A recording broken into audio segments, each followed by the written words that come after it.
Hello everyone. So in this lecture we will be discussing the elections of Rajya Sabha and Lok Sabha.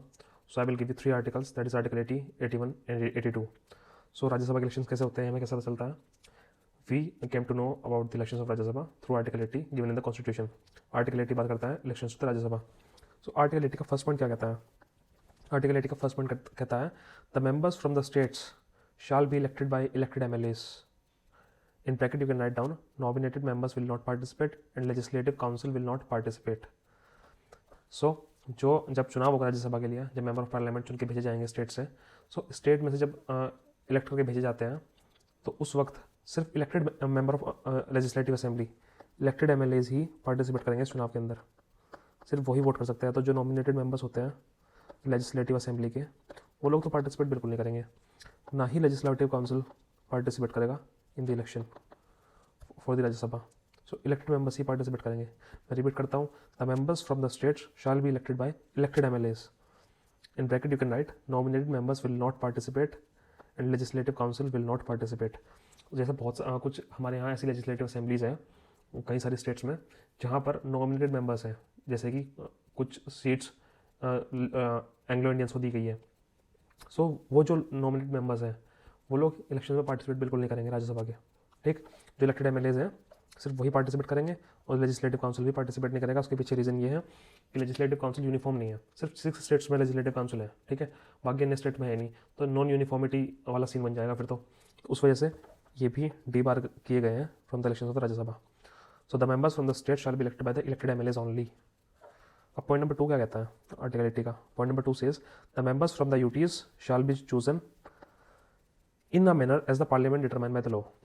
ठीक है, तो जो member union territory से चुन करके आएंगे राज्यसभा के लिए as a member of parliament बन के आएंगे, उनको कैसे इलेक्ट किया जाएगा? तो इसमें जो है कॉन्स्टिट्यूशन कहता है the members from the UTs shall be chosen in a manner as the parliament determines by the law. So वो पार्लियामेंट अपने किसी कानून के तहत बता देगी किस तरह से इलेक्ट करना है। कॉन्स्टिट्यूशन के बारे में कुछ नहीं बोलता है। सो पार्लियामेंट ने उसके लिए एक लॉ इलेक्ट किया है, that is RP 1950। So you can write as per RPA 1950 the elected MLAs from UTs legislative assembly elects the member। तो यहाँ पर भी यूनियन टेरेटरीज में क्या होगा, तो जितनी भी यूनियन टेरेटरीज है, हमारे पास 3 यूनियन टेरेटरीज है जिनके पास लेजिस्लेटिव असेंबली है, that is Delhi, J&K and Puducherry. So इनके जो इलेक्टेड एमएलएज हैं इन यूनियन टेरेटरीज में, सिर्फ वही लोग पार्टिसिपेट करेंगे इलेक्शन के अंदर राज्यसभा के। ठीक है, इसका सोर्स क्या है? इसका सोर्स है RPA 1950 एक्ट जो हमारा है। ठीक है, इसके अकॉर्डिंग टू इट सिर्फ इलेक्टेड मेंबर्स जो है इन यूनियन टेरेटरीज के वो पार्टिसिपेट करेंगे in the election of the Rajya Sabha. Now moving ahead with the point 3 under article 80। The manner of election क्या होने वाला है ये हम जानते हैं, ये भी आर्टिकल 80 में गिवन है। The manner of election is proportional representation, that is by single transferable vote, using single transferable vote. Voting कैसे होगी? वोटिंग होगी ओपन बैलेट से। So I repeat, the manner of election is proportional representation by single transferable vote and voting is done by open ballot. ठीक है, now I will open up with article 81 for the Lok Sabha. Article 81 बात करता है elections to the Lok Sabha. ठीक है, so point number 1 article 81 क्या कहता है? The members from the state shall be directly elected from territorial constituencies representing the states। मैं लिख देता हूँ एक बार इसको, the members from the states shall be directly elected from territorial constituencies representing the states।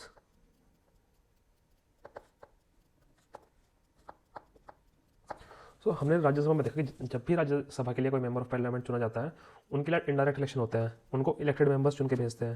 लेकिन यहाँ पे क्या कह रहा है आर्टिकल 81, लोकसभा के लिए जब भी कोई सांसद चुन के जाएंगे तो the members from the states shell be directly elected from territorial constituencies representing the states. ठीक है, सो ये इस पॉइंट का ये मतलब है कि जो इलेक्शंस होंगे मेंबर ऑफ पार्लियामेंट अगर कोई बनना चाहता है लोकसभा में, उसके लिए डायरेक्ट इलेक्शंस होते हैं। डायरेक्ट इलेक्शन का मतलब है, डायरेक्टली इलेक्टेड का मतलब है कि वोटर्स चुन के भेजेंगे, आम आदमी चुन करके भेजेंगे अपने मेंबर ऑफ पार्लियामेंट को लोकसभा में।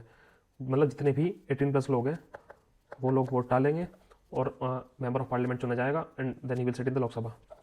सो there are members from the states. अगर कोई किसी भी राज्य से है, चुनाव लड़ता है, तो वहीं के लोग, ठीक है, उनको डायरेक्टली इलेक्ट करेंगे from their territorial constituencies representing the state. ठीक है, अब टेरिटोरियल कॉन्स्टिट्यूंसी का मतलब क्या होता है? So it is an area, it is basically an area with a boundary which has a boundary within which citizens will elect one representative। ठीक है, सो टेरिटोरियल कॉन्स्टिट्यूंसी का मतलब है कि कोई भी एरिया जिसकी एक फिक्स बाउंड्री हो। ठीक है, ये फिक्स बाउंड्री हो गई, इसमें से लोग वोट डाल करके किसी एक कैंडिडेट को चुना करके लोकसभा में मेंबर ऑफ पार्लियामेंट बना के बिठा देंगे। जैसे कि अभी हम दिल्ली के लिए एग्जांपल ले लो, वहाँ पर 7 सीट है लोकसभा की। ठीक है, 1 2 3 4 5 6 एंड 7। सो इन 7 सीट में ये टेरिटोरियल कॉन्स्टिट्यूंसीज कहलाएगी। ये टेरिटोरियल कॉन्स्टिट्यूंसी, ये सेकंड, ये थर्ड, क्योंकि इनका एक फिक्स एरिया है। ठीक है, एक फिक्स बाउंड्री बनी हुई है और यहाँ के जो सिटीजन्स हैं वो चुन करके एक आदमी को भेजेंगे और ये एक सीट कहलाएगी, ये एक टेरिटोरियल कॉन्स्टिट्यूंसी कहलाएगी। और इस सीट पे एक रिप्रेजेंटेटिव चुन के जाएंगे who will sit in the Lok Sabha on the behalf of these peoples. इस टेरिटोरियल कॉन्स्टिट्यूंसी को रिप्रेजेंटेटिव बन के वो मेंबर ऑफ पार्लियामेंट चुन करके लोकसभा में जाकर बैठ जाएंगे और हमारी बातों को सदन के सामने रखेंगे। ठीक है, मैं रिपीट कर देता हूँ, the members from the state shall be directly elected. एक चीज़ पर ध्यान देना कि डायरेक्ट इलेक्शन का एकदम जिक्र हुआ है कॉन्स्टिट्यूशन में। यू कैन सी यहाँ पर कॉन्स्टिट्यूशन खुद बात कर रहा है डायरेक्ट इलेक्शन की, लेकिन इनडायरेक्ट इलेक्शन कहीं जिक्र देखने को नहीं मिलेगा। सो इनडायरेक्ट इलेक्शन कहीं भी मेंशन नहीं है। ठीक है, तो the members from the state shall be directly elected from the territorial constituencies representing the states. ठीक है, ये सब मैंने एक्सप्लेन कर दिया। Moving ahead with point number 2, the members from the UT shall be chosen in a manner as the parliament shall determine by passing a law. तो जब भी यूनियन टेरिटरीज की बात आती है वहाँ पर कॉन्स्टिट्यूशन कुछ नहीं बोलता। कॉन्स्टिट्यूशन कहता है इन सबको डिसाइड करेगा पार्लियामेंट, कोई भी एक्ट बना करके। ठीक है, the members from the UT shall be chosen in a manner as the parliament shall determine by passing a law. तो उसके लिए एक लॉ बनाया है पार्लियामेंट ने, as per UT direct election to the house of people act 1965। The members are directly elected from territorial constituencies representing the UTs, from territorial constituencies representing the UTs। ठीक है, जैसे कि मैंने बताया पॉइंट नंबर 2 के बारे में, the members from the UTs shall be chosen in a manner as the parliament shall determine by passing a law. कि यूटीज में किस तरह से चुनाव किया जाएगा अपने रिप्रेजेंटेटिव्स का लोकसभा इलेक्शन के लिए, इसके बारे में कॉन्स्टिट्यूशन कुछ नहीं बोलता है। वो कहता है कि पार्लियामेंट कोई एक एक्ट बना करके आपको बता देगी कि इस तरह से चुनाव किया जाएगा। सो पार्लियामेंट ने एक्ट बनाया जिसका नाम है UT direct election to the house of people act 1965। इसके तहत ये कहता है the members are directly elected from territorial constituencies representing the UTs. ठीक है, तो यही ऊपर वाला एग्जाम्पल जैसे दिल्ली के लिए मैंने आपको बताया कि यहाँ पर अगर चुनाव होगा ये टेरिटोरियल कॉन्स्टिट्यूंसीज हो जाएगी, 7 लोकसभा सीट है और यहाँ से लोग एक रिप्रेजेंटेटिव चुन के भेजेंगे हर एक टेरिटोरियल कॉन्स्टिट्यूंसी से। ठीक है, ये हो गया आर्टिकल 81 पॉइंट नंबर 2। नाउ अब मैंने आपको कह दिया कि ये एक सीट हो गई, ये टेरिटोरियल बाउंड्री हो गई। ठीक है, ये बाउंड्री हो गई। तो अब हम डिसाइड कैसे करेंगे कि इतना ही एरिया एक सीट के लिए आया है, ये एक सीट हो गई, इसकी बाउंड्री इतनी ही होनी चाहिए। जैसे भाई यूपी है, बहुत बड़ी स्टेट है, अब उतनी बड़ी स्टेट में कैसे डिसाइड होता है कि वहाँ पर 80 लोकसभा सीट होगी, दिल्ली में 7 होगी एंड अलग अलग जैसे हरियाणा में 10 सीट होगी। ये डिसाइड कैसे कर पाते हैं कि कितनी सीट में कितने टेरिटोरियल कॉन्स्टिट्यूंसी का एरिया कितना होने वाला है, कितने लोग वोट डालेंगे। सो इसके लिए we have got a formula, the number of seats shall be allocated to the states in such a manner that the ratio of seats upon population of state shall be practically same. It shall be practically same for all state, and each state shall be divided into territorial constituencies in such a manner. Territorial constituencies in such a manner that population of each constituency upon number of seats shall be practically same within the state. Number of seats shall be practically same within the state. Therefore, Constitution ensures interstate and intrastate uniformity in representation.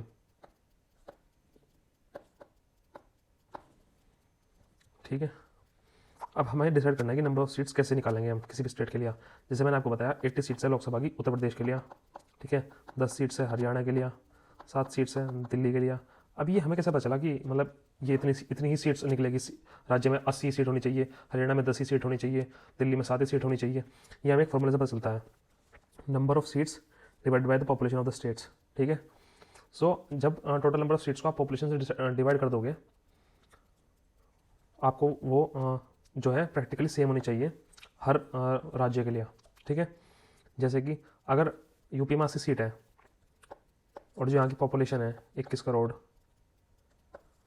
और हरियाणा में 10 seat है और वहाँ की जो भी population होगी, तो जब आप ये रेशो निकालोगे ना तो ये प्रैक्टिकली सेम निकलेगा हर राज्य के लिए। मतलब एक सीट को जब आप वहाँ की पॉपुलेशन से डिवाइड करोगे तो वो हर राज्य के लिए सेम ही है।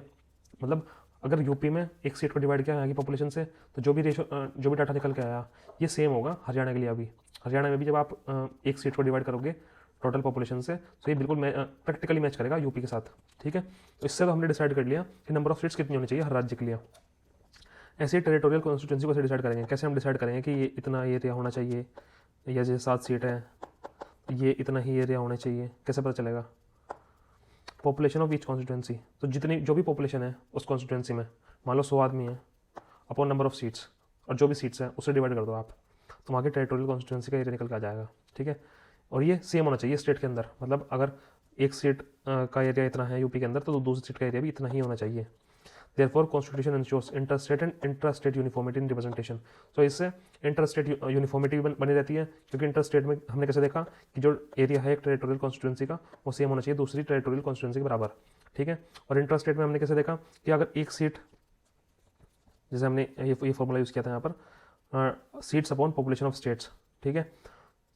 तो अगर हम कह रहे हैं कि 80 सीट्स है यूपी के पास और हरियाणा के पास है 10, लेकिन ये जो सीट का इसमें जो नंबर ऑफ वोटर्स होंगे वो सेम ही होंगे, लगभग सेम ही होंगे, सीट्स अपॉन पॉपुलेशन। तो 80 seats upon population of UP and 10 seats upon the population of Haryana, जो भी है ये निकल के दोनों का डाटा सेम ही आएगा, लगभग सेम ही आएगा। और ये सिर्फ 2 स्टेट की बात नहीं है, पूरी इंडिया में जितने भी स्टेट्स हैं उनका लगभग सेम ही आता है, ठीक है। इस तरीके से हम इंटरस्टेट और इंट्रास्टेट यूनिफॉर्मिटी बनाए रखते हैं। ये काम करता कौन है अब भाई? ये फॉर्मूलाज को कैलकुलेट करना, ये कि इतना एरिया इस टेरिटोरियल कॉन्स्टिट्यूंसी को मिलेगा, इतना इसको मिलेगा, ये कौन डिसाइड करता है? It is done by the delimitation commission. This work is done by the delimitation commission. So delimitation commission has to be appointed after every census. So जब भी कोई सेंसस होगा, सेंसस से हमें क्या पता चलता है कि टोटल पॉपुलेशन कितनी है अभी, ठीक है। तो जब भी कोई सेंसस होगा पॉपुलेशन अपडेट होगी तो डिलिमिटेशन कमीशन को अपॉइंट करना पड़ेगा, ठीक है। क्योंकि वही तो सारी प्रैक्टिकलिटी देखेंगे ये सारी कि कितनी सीट्स होगी, क्योंकि फॉर्मूला में मैंने क्या बताया आपको, सीट्स अपॉन पॉपुलेशन। तो जब भी अगर पॉपुलेशन चेंज आएगा तो सीट्स उसी हिसाब से वेरी करने लगेगी, ठीक है। Where is that formula? तो नंबर ऑफ सीट्स वेरी करेगी जब भी पॉपुलेशन को चेंज आएगा, ठीक है। टेरिटोरियल कॉन्स्टिट्यूंसी में वैसे ही होता है, पॉपुलेशन का के साथ हमें उस फॉर्मूले का यूज़ करते हैं। तो जब भी वो पॉपुलेशन में कोई चेंज आया तो हमें जरूरत पड़ेगी डिलिमिटेशन कमीशन की, क्योंकि चेंजेस आने शुरू हो जाएंगे। So delimitation commission has to be appointed after every census because population would change after every census, but we have appointed delimitation commission only 4 times। सिर्फ 4 बार ही हमने डिलिमिटेशन कमीशन का गठन किया है। कब कब किया है? एक बार 1952 में किया था जब 51 सेंसस हुआ था, ठीक है। देन 1962 में किया आफ्टर 61 सेंसस। देन 1972 में किया after 71 census. Then seats and boundary was frozen till 2001। Then उसके बाद क्या हुआ, सीट्स एंड बाउंड्रीज को फ्रोज कर दिया गया, वर फ्रोजन टिल 2001, 2001 तक फ्रोज कर दिया गया। तो उसके बाद डिलिमिटेशन कमीशन का गठन नहीं हुआ। फिर चौथी बार गठन हुआ 2002 में जब आया 2001 सेंसस, ठीक है। तो delimitation commission of 2002 it did not change number of seats as was not allowed, it only changed the boundary of constituencies within the states, and whatever the arrangement is given by the delimitation commission it is fixed till 2026। अब delimitation commission जो है वो number of seats को तो change नहीं करता है। मतलब 2002 में जब गठन हुआ तो नंबर ऑफ सीट्स में कोई चेंज नहीं किया उन्होंने सिर्फ चेंजेस किए टेरिटोरियल कॉन्स्टिट्यूंसीज में,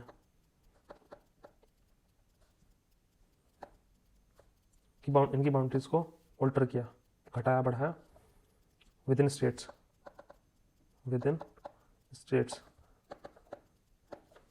ठीक। एंड जो सीट्स एंड बाउंड्रीज है उसको फिर से फ्रीज कर दिया गया, फ्रोजन टिल 2026 तक। तो जैसे कि मैंने आपको बताया कि जितना भी नंबर ऑफ सीट्स का डिसीजन लेना या फिर टेरिटोरियल कॉन्स्टिट्यूंसी की बाउंड्री कितनी होने वाली है, ये सब काम डिलिमिटेशन कमीशन करता है। लेकिन ये हमें कैसे पता चलता है कि ये सब काम डिलिमिटेशन कमीशन करेगा? इसका पता चलता है हमें आर्टिकल नंबर 82 से। आर्टिकल नंबर 82 क्या कहता है? It says upon completion of each census the number of seats and the division into territorial constituencies shall be readjusted by such authority as the parliament shall determine by law. Right down upon completion of each census, जब भी एक सेंसस complete होगा, on completion of each census, the number of seats and the division into territorial constituencies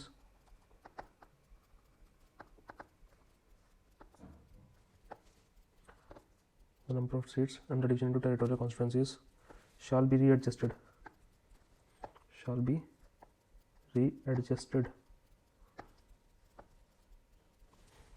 by such authority as the parliament shall determine by law।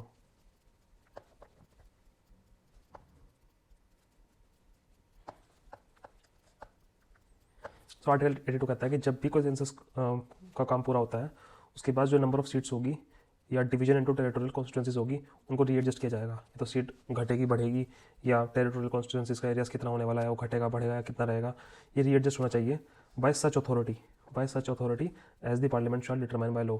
ये कोई authority decide करेगी जिसको parliament एक लॉ के तहत बताएगा कि कौन वो अथॉरिटी होगी। इसमें कॉन्स्टिट्यूशन कुछ नहीं बोलता है आर्टिकल 82 में।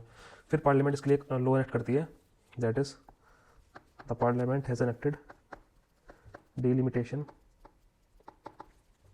Commission act, delimitation commission act in 1952 में करती है, 1962 में, 1972 में एंड 2002 में। जैसे मैंने आपको पहले बताया था कि कब गठन हुआ था, तभी एक्ट आता है एंड उसकी के तहत डिलिमिटेशन कमीशन ये सारा काम करता है।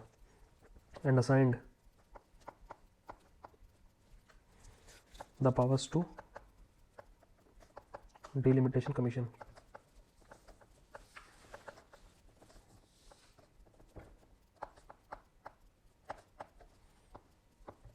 So write some points here.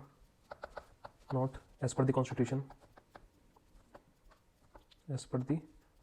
Point number 1, the seats have been allocated to the states based on 1971 census। जो सीट्स allocate की गई है स्टेट्स को वो allocate की गई है on the basis of 1971 census। in bracket write 42nd constitutional amendment जो होती है 1976 में, उसी की वजह से it had frozen the number of seats and territorial constituencies की डिवीजन टिल 2001 एट 1971 लेवल। ठीक है। अब 14 से हम क्या करते हैं, the seats have been allocated to the states, जो सीट्स एलोकेट की गई है स्टेट्स को, वो एलोकेशन किया गया 1971 सेंसस के बेसिस पर, ठीक है। और ये हमें कैसे पता चलता है कि 1971 सेंसस से हुआ है, क्योंकि 42nd कॉन्स्टिट्यूशनल अमेंडमेंट एक्ट आया था 1976 में, ठीक है। उसने फ्रोजन कर दी थी number of states and division of territorial constituencies till 2001, कि 2001 तक तो ये फ्रोज कर दिया है। किस एक्ट के तहत? Constitutional amendment act 1976, that is 42nd amendment के तहत 2001 तक तो फ्रोज कर दिया गया था नंबर ऑफ स्टेट्स और बाउंड्रीज को एट 1971 लेवल, मतलब जो सेंसस हुआ था उसी के आधार पर। फिर 84th कॉन्स्टिट्यूशनल अमेंडमेंट लेकर आई गवर्नमेंट 2001 में। It has extended the freeze on number of seats for another 25 years, that is till 2026। फिर गवर्नमेंट जब 2001 का समय पूरा हो गया 84th कॉन्स्टिट्यूशनल अमेंडमेंट लेकर आती है 2001 में, और फिर से एक्सटेंड कर देती है जो फ्रीज लगाया हुआ था नंबर ऑफ सीट्स पर अगले 25 साल तक के लिए, दैट इज 2026 तक। तो अब 2026 में जाकर के ये जो नंबर ऑफ सीट्स फ्रोज की गई थी ये खत्म होगा। उसके बाद अगर गवर्नमेंट कोई दोबारा से अमेंडमेंट लेकर आती है तो फिर से एक्सटेंड कर दिया जाएगा, अदरवाइज जो नंबर ऑफ सीट्स में जो चेंजेस हैं वो 2026 के बाद ही आएंगे। अब हमने यहाँ पर 1971 सेंसस ही यूज़ किया, जो सीट्स एलोकेट हो रखी है स्टेट्स को 1971 सेंसस के बेसिस पे क्यों रखी है? इसका रीज़न ये है कि जो नॉर्थ एंड साउथ स्टेट्स थी हमारी, इनका जो ग्रोथ पैटर्न था पॉपुलेशन का वो 1970s तक तो था सेम। उसके बाद एक अपशॉट देखने को मिला नदर्न स्टेट्स में, यूपी हो, बिहार हो, वहाँ पे पॉपुलेशन बहुत तेज़ी से बढ़ी, लेकिन सदर्न स्टेट्स में ऐसा नहीं हुआ। वहाँ पर जो है पॉपुलेशन बैलेंस्ड है, वहाँ पे इतनी तेज़ी से नहीं बढ़ा। वहाँ पे उन्होंने कई सारे ऐसे मेजर्स अडॉप्ट किए जिससे पॉपुलेशन बहुत तेज़ी से ना बढ़े, ताकि दोनों में एक कॉमनलिटी बनी रहे। और इतना जो अगर मान लो ये उसके बाद के सेंसस काउंट करना शुरू कर दे, नदर्न स्टेट्स की सीट्स तो बहुत ज़्यादा बढ़ जाएगी और सदर्न स्टेट्स की घट जाएगी सीट्स। जो पावर गेम है वो नदर्न स्टेट्स के पास चला जाएगा पूरा। उसी चीज़ को अवॉइड करते हुए 1970s का जो वन का सेंसस है उसी को यूज़ करते हैं सीट्स एलोकेशन में। और ये अभी 2026 तक सीट्स फ्रीज है, उसके बाद ही चेंजेस आएंगे। Right, point number 2, the territorial constituencies had been demarcated based on 2001 census as per 87th Constitutional Amendment Act 2003, and the boundaries have been frozen till 2026 by 84th Constitutional Amendment Act 2001। अब point number 2 ये कहता है कि जो territorial constituencies की जो boundaries हैं उसको 2001 सेंसस के बेसिस पर फ्रीज किया हुआ है हमने। जो डिमार्केशन की गई है, मान लो ये एक टेरिटोरियल कॉन्स्टिट्यूएंसी है, ये सेकंड है, ये थर्ड है, तो उसकी जो बाउंड्री का एरिया है उसको 2001 सेंसस को इस्तेमाल करते हुए फ्रीज कर दिया था एज पर दी 87th कॉन्स्टिट्यूशनल अमेंडमेंट एक्ट 2003, ठीक। सो अभी जो बाउंड्रीज है ये ऐसे ही फ्रोजन रहेगी टिल 2026 तक तो बाउंड्रीज ऐसे रहेगी, क्योंकि गवर्नमेंट के लिए अमेंडमेंट लेकर आई थी 84th कॉन्स्टिट्यूशनल अमेंडमेंट एक्ट 2001। सो अब एक क्वेश्चन आना चाहिए आपके दिमाग में कि 1971 सेंसस का तो हमने यहाँ पे यूज़ किया है। पॉइंट नंबर 1 में जब मैंने आपको बताया ये सीट्स की एलोकेशन है वो एलोकेशन हो रखी है 1971 सेंसस का यूज़ करते हुए, और जो बाउंड्रीज की डिमार्केशंस हैं उसके लिए हम यूज़ करते हैं 2001 सेंसस। सो ऐसा क्यों है, मतलब कैसे कुछ डिस्पैरिटीज़ क्रिएट नहीं होगी? द आंसर इज़ नो, क्योंकि जो टेरिटोरियल कॉन्स्टिट्यूएंसीज हैं वो विद इन द स्टेट्स है, ये एरिया है, ये एरिया है, ये एरिया है, ये एरिया है। तो विद इन स्टेट्स क्या चेंजेस हो रहा है टेरिटोरी की बाउंड्री में उस चीज़ से फ़र्क नहीं पड़ता, क्योंकि पॉपुलेशन के लिए तो हमने डाटा 1971 का यूज़ किया है। सो आप यहाँ विद इन द स्टेट्स घटा लो, इस एरिया को इतना बढ़ा लो या वो कर लो, सीट्स तो इतनी रहने वाली है क्योंकि पॉपुलेशन के बेसिस पे स्टेट्स का डिवीजन हो रखा है। सो ये डिमार्केशन जो है प्रॉपरली हो सके और अच्छे से जो कुछ विद टाइम चेंजेस आए हैं उसके बेसिस पर ये डिवीजन हो सके, इसलिए हम यहाँ पर 2001 सेंसस यूज़ करते हैं। लेकिन इसका कुछ भी फ़र्क नंबर ऑफ स्टेट्स में नहीं पड़ता है, तो इसलिए हमने यहाँ पर 2001 सेंसस यूज़ किया है। एंड पॉइंट नंबर 1 में जहाँ पर हम नंबर ऑफ स्टेट्स का एलोकेट करते हैं उसके लिए हम 1971 सेंसस यूज़ करते हैं। So that's all, thank you so much.